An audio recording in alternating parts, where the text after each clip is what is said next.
Dance చేసే హడావిడిలో చూసుకోకుండా తొడగొట్టబోయి మిల్క్ బాయ్ మల్లి గారి సెంటర్ మీద కొట్టాను. అసలు మ్యాటర్ ఏంటంటే మా గ్యాంగ్ అందరితో కలిసి ఒక డాన్స్ రీల్ చేద్దామని ప్లాన్ చేశాను. వెళ్ళగానే సిఆర్ గాడు కోటి గాడు అయితే కోతి పనులు మొదలెట్టేశారు. నాగరాజ్ గారు చేసే హెడ్ మూమెంట్ చూసి సిఆర్ గారు కూడా అలాగే చేస్తున్నాడు. కానీ అదేమో మూమెంట్ లో లేదు, ఏదో ఫిట్స్ వచ్చి కొట్టుకుంటున్నట్టుంది. ఇంకా సీరియస్ గా అందరికి డాన్స్ నేర్పిస్తుంటే వాళ్ళేమో సిల్లిగా చండాలమైన పనులని చేస్తున్నారు. చేసే మూడు ఉత్సాహం సర్వనాశనం అయిపోతాయి. డాన్స్ ఏంటంటే ఒక్కొక్కడు ఒక వింత క్రియేచర్ లా బిహేవ్ చేస్తున్నారు. ఇంకా మిల్క్ బాయ్ మళ్ళీ అయితే కంగారు ఎగిరినట్టు అటు ఇటు దూకుతున్నాడు. మేమందరం కలిసి నేర్చుకున్న స్టెప్స్ చేస్తుంటే నాగరాజ్ గాడేమో వాడికి వచ్చిన స్టెప్స్ చేస్తున్నాడు.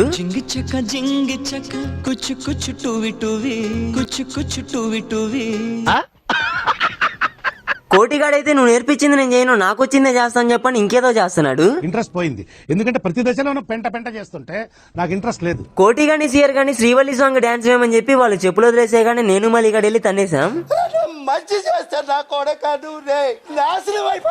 మా సిఆర్ గారికి డాన్స్ చేయడం రావట్లేదని తప్పించుకోవడానికి ఏ రీజన్ దొరక్క ఇలాంటి చిన్న చిన్న మూమెంట్స్ నేను చేయనని చెప్పి వెళ్లి గడ్డి మీద సింగారంగా పడుకున్నాడు. ఇలా అందరం కలిసి నీట్ గా డాన్స్ ప్రాక్టీస్ చేస్తుంటే అనుకోకుండా మిల్క్ బాయ్ మల్లి గారి సెంటర్ అయితే పగిలిపోయింది.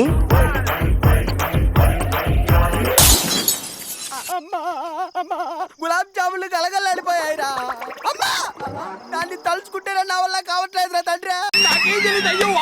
డాన్స్ చేసి అలసిపోయి పిల్లలంతా అదే పార్క్ లో అక్కడే పడుకుండిపోయారు. ఇలా ప్రతి వీకెండ్ మా గ్యాంగ్ తో కలిసి చాలా ఫన్నీగా ఒక డాన్స్ వ్లాగ్ అయితే అప్లోడ్ చేస్తాను. అది మిస్ అవ్వకుండా ఉండాలంటే వెళ్లే ముందు సబ్స్క్రైబ్ అండ్ ఫాలో చేసేయండి. మళ్ళీ కలుద్దాం, వెళ్ళొస్తా.